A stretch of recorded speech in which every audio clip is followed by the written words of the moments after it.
Olá, meus queridos cúmplices! Cá estou eu para mais um momento de reflexão. Mas antes de começá-lo, queria agradecer a todos os meus cúmplices, a todos aqueles que têm sido, como eu, agentes do reino dos céus e têm compartilhado os meus vídeos. Muito obrigada por esta cumplicidade. E eu queria incentivar aqueles que ainda não o fizeram a serem também colaboradores e serem, assim como os outros, todos nós agentes de um reino, o reino dos céus, e sermos, digamos assim, proclamadores das boas novas, a palavra de Deus. O tema de hoje é batalha na mente. Parece assim um pouco esquisito, estranho. Vamos pensar nisto. Vocês sabem que nós vivemos numa sociedade em que nós somos assaltados, invadidos, atropelados por um sem número de informação, de pensamentos, de conceitos, de valores. E, como nós somos corpo, mente e espírito, a nossa mente exerce um papel determinante no nosso corpo e na nossa alma, no nosso espírito. Vocês sabem que muitas vezes a própria ciência, não é muitas vezes, quase sempre, quando o indivíduo é diagnosticado, é-lhe feito o diagnóstico de uma morte cerebral, automaticamente perante a medicina o indivíduo deixa de existir. Não é tanto se o coração parou de bater, mas havendo morte cerebral, logo é dado como um morto. Então, isto vamos transportar para a palavra de Deus. Se nós somos mente, corpo e espírito, é importante que a nossa mente esteja alicerçada na palavra de Deus. A nossa mente seja um campo, não um campo de batalha, mas um universo em que a palavra de Deus é a rocha, é o alicerce. Nós vivemos também num mundo em que a palavra de Deus, Jesus, parece ser uma realidade redutora. Há até pessoas, os pensadores, os filósofos, alguns políticos, muita gente diz que ser cristão é ser ignorante, que a fé é uma desculpa para explicar aquilo que o homem não pode explicar. O homem acha-se extremamente inteligente, mas está agora a braços com uma pandemia que todos os grandes cérebros pensantes a nível da ciência ainda não conseguiram encontrar o antídoto. Mas vamos voltar para o tema da nossa reflexão. E eu baseio-o em 2 Coríntios, no capítulo 10, versículo 4 e 5. E Paulo diz assim: porque as armas da nossa milícia não são carnais, mas sim poderosas em Deus para a destruição de sofismas, fortalezas, raciocínios, destruindo-os e de toda a altivez que se levanta contra o conhecimento de Deus e levando cativo todo o entendimento à obediência de Cristo. Paulo é dos discípulos, dos apóstolos de Jesus, um dos mais inteligentes. Paulo teve uma educação privilegiada. Paulo foi um homem que fazia parte do círculo dos grandes cérebros pensadores. Tanto é que ele foi um dos responsáveis pela morte de Estevão. Ele assistiu à morte de Estevão. Então, ele achava que o cristianismo era algo a combater, era algo a erradicar. E quando ele vai a caminho de Damasco para executar mais um homicídio contra os cristãos, ele tem um encontro sobrenatural com Deus. E a partir daí ele deixa de ser o perseguidor para se tornar o perseguido.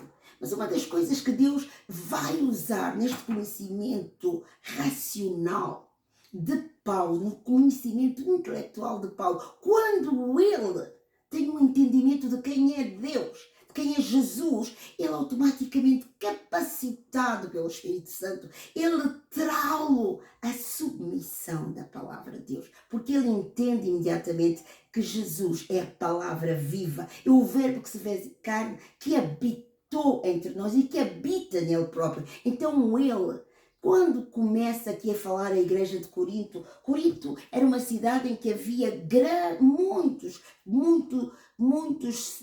filósofos, muitos pensadores, e havia falsos profetas, havia toda uma panóplia de várias ideias. E estas ideias iam sempre contra a palavra de Deus. Ele diz aqui sofismas. Quem são os sofistas? Um destes grandes pensadores eram os sofistas. Os sofistas eram filósofos que usavam a arte de discutir, de debater, como uma maneira de submeter, de confrontar, de derrubar a fé, as ideias dos outros. Não nos importava tanto abraçar uma ideia verdadeira, mas sim condenar, combater, nem que isso fosse apenas pela capacidade de argumentação. E havia também os falsos profetas, havia todo um culto à carne, à idolatria, ao sexo desregrado, ao incesto, a toda uma série de coisas, de perversões morais e sexuais. E o que é que acontece? Então Paulo, para prevenir, para alertar aos crentes de Corinto, ele vai dizer que tudo aquilo que vocês estão agora, todo este terrorismo de ideias, de conceitos morais que estão agora a ser veiculados, que estão a querer entrar dentro da igreja, é porque vocês não têm um conhecimento sólido da palavra de Deus. E vocês sabem que a própria palavra de Deus diz que o meu povo, Deus diz, o meu povo perece por falta de conhecimento. Quando eu não passo tempo a estudar a palavra, quem é a palavra? O Deus que habita em mim. Como é que eu me vou relacionar com Ele? Quando eu me rendo a Ele e entendo que a palavra de Deus me ajuda a gerir o mundo em que vivo, a tomar decisões que vão de acordo com a palavra de Deus, me ajuda a ser obediente à verdade, porque Jesus diz, eu sou o caminho, a verdade. Ele próprio diz, tudo passará, mas a minha palavra não passará. E na palavra de Deus nós não encontramos apenas só a fé. Nós encontramos conhecimentos sobre a medicina, sobre a pedagogia. Gamaliel, um grande pedagogo, um grande mestre, sobre a astronomia, sobre biologia, sobre saúde. Até saúde mental. Nós agora estamos a braços, há toda uma sensibilização pela saúde mental, graças a Deus, porque vocês sabem que há toda uma série de patologias, de doenças que têm origem na mente, nomeadamente a depressão, a bulimia, a anorexia, a fibromialgia, a Parkinson, Alzheimer e outras mais. E tudo isso por quê? Porque nós, quando não temos uma mente firme, alicerçada na palavra de Deus, nós vamos ser automaticamente levados, derrotados, afundados em todo o vento de doutrina, em todo o vento de conceitos morais, mesmo que eles vão contra a palavra de Deus, conceitos pedagógicos, conceitos políticos que vão colidir contra a vontade de Deus. E o que é que acontece? Nós, quando não temos o conhecimento, passamos a negociar e viemos com a desculpa de dizer, mas Deus é amor, então não, eu vou ter uma conduta sexual ou moral que vai contra a palavra de Deus. Eu vou, de certa forma, assimilar, trazer para dentro da minha casa, da minha família, da nossa igreja, da nossa comunidade, tudo aquilo que graça no mundo, porque Deus é amor. Não, Deus é justiça, Deus é verdade, Deus é amor, mas Deus é, sobretudo, ordem, obediência. Deus é aquele que criou a família, que luta pela família, luta pela paz. Deus é paz, Deus é justiça, Deus é amor, Deus é bonança, longanimidade. E quando há uma perversão de toda uma ordem espiritual e que vai colidir com a palavra de Deus, o que é que acontece? Acontece uma desobediência total. E aí nós começamos a passar a mão e nós adaptamos conceitos que não pertencem ao reino de Deus. Antes de ir embora, queria mais uma vez dizer-vos, nós todos, eu própria vivo todos os dias batalhas da mente.